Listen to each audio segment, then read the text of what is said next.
ওয়ালাইকুম আসসালাম রহমতুল্লাহ বারাকাতুহু। শিশু বাচ্চাদের মায়ের বুকের দুধ খাওয়ার সর্বোচ্চ সময়সীমা হলো 2 বছর।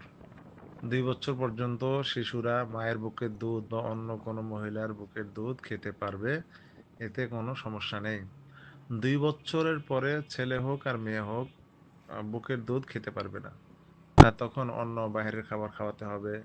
এই জন্য কেতাবে আসছে 2 বছরের আগেই বাইরের খাবার, মায়ের দুধের পাশাপাশি বাইরের খাবারও খাওয়ানোর অভ্যস্ত করা। 1 বছর পর থেকে বাইরের খাবারও খাওয়াতে থাকা যেন অভ্যাস হয়। 2 বছর পরে কোনোভাবে খাওয়ানো যাবে না।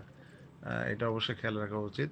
এই 2 বছরের মধ্যে যদি কোনো অপর কোনো মহিলার দুধ পান করে, তাহলে ওই মহিলার সঙ্গে বা ওই মহিলার সন্তানদের সঙ্গে তার দুধ ভাই, দুধ বোন বা দুধ বাবা, দুধ চাচা, দুধ মামা এই সম্পর্ক তৈরি হবে। তাদের সঙ্গে বিবাহ বিচ্ছেদ অর্থাৎ বিবাহ সম্পর্ক করতে পারবে না। এগুলো খেয়াল রাখতে হবে। তো 2 বছরের মধ্যে দুধ পান করানো শেষ করতে হবে।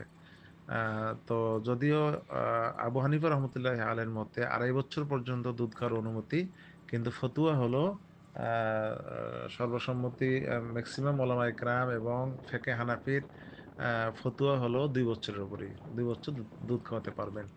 তবে 2 থেকে 2.5, এই যে 2.5 বছর পর্যন্ত এই 6 মাস, 6 মাসে দুধ খাওয়ানো তো যাবে না, কিন্তু 6 মাসে যদি কেউ দুধ খাওয়ায়, 2 বছর থেকে 2.5 বছর এই 6 মাসে দুধ পান করালে তার দ্বারা কিন্তু ওই হুরমত মাহারাম সাব্যস্ত হবে। কিন্তু খাওয়ানো যাবে না, খাওয়ানোর জন্য আলাদা গুনাহ হবে। আর এই বিষয়টা আরো বিস্তারিত জানতে আপনার সাথে যখন সাক্ষাৎ হয় আমি আপনাকে বুঝাই দেবো ইনশাআল্লাহ। আসসালামু আলাইকুম রহমতুল্লাহ।